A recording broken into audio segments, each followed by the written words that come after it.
Bonjour à toutes et à tous et bienvenue pour un nouvel épisode de Oprah. Et aujourd'hui, on va parler du chapitre 805, car il est tout simplement énorme. En effet, il donne beaucoup d'informations. Au préalable, j'avais déjà des théories, mais je ne pouvais en aucun cas les étayer. Et grâce au chapitre 805, c'est chose faite. Et je pourrais vous parler des armes antiques, du siècle oublié, du peuple disparu, mais aussi des dés.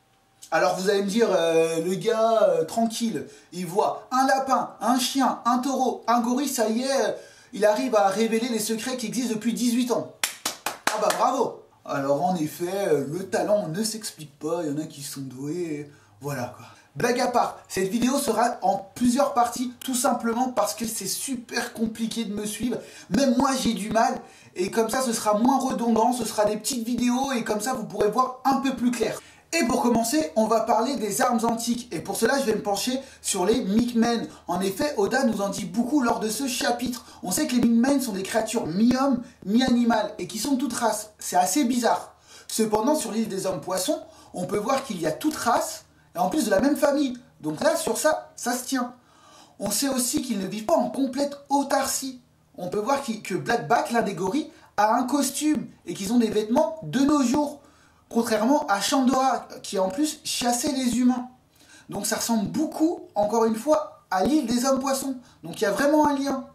On sait quoi d'autre? On sait qu'ils ont des armes assez bizarres qui sont à base d'électricité. Roddy utilise une arme à base d'électricité, ainsi que Carotte. Donc déjà, c'est énormément bizarre, parce que ces autres armes n'ont pas été vues dans le monde de One Piece. Mais il y a quelque chose qui m'a intrigué, ça peut paraître banal, mais ça peut avoir son importance. Lorsque Luffy est dans la forêt de la baleine blanche, il ne se rend pas compte qu'il est entouré par d'autres Mi'kmaq, alors qu'il possède le HDO, et il est lui-même surpris. Tandis que Zoro et son groupe, lorsqu'ils se font attaquer par Carotte, Zoro et Trafalgar arrivent à repérer Carotte grâce à leur HDO. Donc c'est complètement bizarre. Et du coup, j'ai ma petite théorie, ce serait que les Mi'kmaq ont la même énergie vitale que la baleine blanche. C'est-à-dire qu'on ne peut pas les repérer, le HDO sert à rien. De plus, les armes électriques me font penser à quelque chose, voire même quelqu'un. L'électricité, ça vous fait penser à personne? Eh oui, Ener. Et Ener, il y a 2 ans, où est-ce qu'il était? Il était sur la Lune, plus précisément sur la cité de Bilka. Et là, on a pu voir pas mal de choses sur Bilka. On a pu voir que cette cité appartenait à des gens qui habitaient ici, et du coup qu'ils avaient créé des armes, mais que cette cité fonctionnait à l'électricité. Du coup, il y a un rapport avec les armes. Je suis même à penser que le peuple de la Lune est descendu sur Zou et qu'il y a vécu, et même qu'il aurait mené des expériences. Si on regarde bien la flore et aussi l'architecture, ils sont très similaires à Bilka. Leur première expérience ne serait autre que les fruits du démon du Zoan. Et je pense que les Mi'kmaq sont les premiers Zoan. En effet, je pense que Oda nous a teasé avec le saturnisme, qui se passe de génération en génération. Je pense que les premiers hommes qui ont vécu sur Zou mangeaient des aliments, et petit à petit sont devenus justement des animaux. Et à la fin, tout le monde était un animal. Du coup, personne ne se posait de questions. Et comme je l'ai dit préalablement dans une autre vidéo, je pense que les armes antiques ne sont pas des armes à proprement parler, mais plutôt des personnes. Vous pourrez le revoir dans cette vidéo qui s'affiche ici. Mais je pense aussi que Pluton n'est pas une arme, c'est un inventeur. Et il a inventé beaucoup d'armes. Et qu'il signait de son nom. Et tout le monde a assimilé la plus grosse arme qu'il a inventée à Pluton, alors que c'est simplement son nom. Comme Franky le faisait avec ses Franky Battle.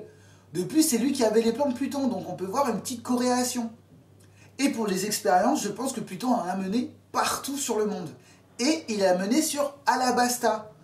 Au préalable, je vous ai parlé justement des fruits du démon du Zoan qui avaient été peut-être testés sur Zou. Fruits du démon qui ont été testés sur Alabasta. Tout simplement avec l'eau que les guerriers d'Alabasta avalent et où ils deviennent surpuissants. Je pense que c'était une première expérience et que celle-ci a échoué. Du coup, je pense que Pluton avait un labo sur Zou au même titre que Vegapunk. Et j'en parlerai un peu plus tard de Vegapunk. Mais ce que je veux dire, c'est que je pense que Zou et Pluton ont un rapport. Et aussi parce que j'ai vu quelque chose, le 8 juillet 2015, si je m'abuse, sur Pluton, une sonde a remarqué une trace blanche en forme de cœur. Et les scientifiques l'ont appelée la baleine blanche. Et du coup, on peut voir un lien entre Zou, Pluton et la baleine blanche. Du coup, Oda se serait servi d'une actualité, et ce serait plutôt pas mal. Mais je pense aussi que Zou a un lien avec une certaine personne, Joy Boy. Vous vous souvenez de Joy Boy? C'est celui qui a écrit un poneglyphe dans l'île des hommes poissons, où il faisait une lettre d'excuse à Poséidon. Pour ma part, c'est plus une lettre à un amant. Et du coup, on peut en déduire certaines choses. Alors moi, je me suis étrangement intéressé à la Bible. En effet, Joy Boy m'a fait penser à Job, le livre de Job. Et dans le livre de Job, on parle de deux monstres. Deux monstres qui sont là depuis la nuit des temps. Et ce qu'il faut savoir, c'est que Neptune nous dit que les arbres antiques existent depuis super longtemps. Aussi longtemps que le gouvernement mondial lui-même. Et du coup, ces deux monstres ne sont autres que le Léviathan et le Béhémoth. Le Léviathan, ce qu'il faut savoir, c'est une grosse créature qui vit dans l'eau. Alors, ça fait super flipper. Et je me suis dit que métaphoriquement, le Léviathan pourrait être le synonyme des monstres marins. Et du coup, qui contrôle les monstres marins? Poséidon. Et je me suis dit que peut-être Poséidon avait un lien avec le Léviathan. Mais ce qu'il faut savoir, c'est que le Léviathan dans la Bible avait un amant. Et cet amant n'était autre que le Béhémoth. Le Béhémoth était une grosse créature, aussi grosse que les montagnes. Elle pouvait toucher le ciel. On pense que le Béhémoth serait très rapproché d'un hippopotame, d'un taureau, mais aussi d'un éléphant. Vous voyez le lien? En effet, Zou est grand, est énormissime, et il pourrait être le Béhémoth. Et du coup, si j'ai véritablement raison, on sait que Poséidon serait le Léviathan, le Pluton serait le Béhémoth, à proprement parler. Alors du coup, on peut en déduire la troisième arme, qui n'est autre que Ziz, car Ziz était une créature qui était souvent dessinée avec le Béhémoth et le Léviathan. Ce qu'il faut savoir, c'est que Ziz était un griffon. Ceux qui savent pas ce que c'est un griffon, c'est un gros lion avec une tête d'aigle et des ailes. Et du coup, on peut penser qu'il y a un autre peuple, dissimulé sur Grand Line, qui vivrait peut-être sur un énorme oiseau. Et du coup, on peut penser que la dernière île n'est autre que Rocktail, parce qu'elle est presque impossible à avoir. Alors je ne sais pas par quel moyen on pourrait y accéder, mais on peut penser ça.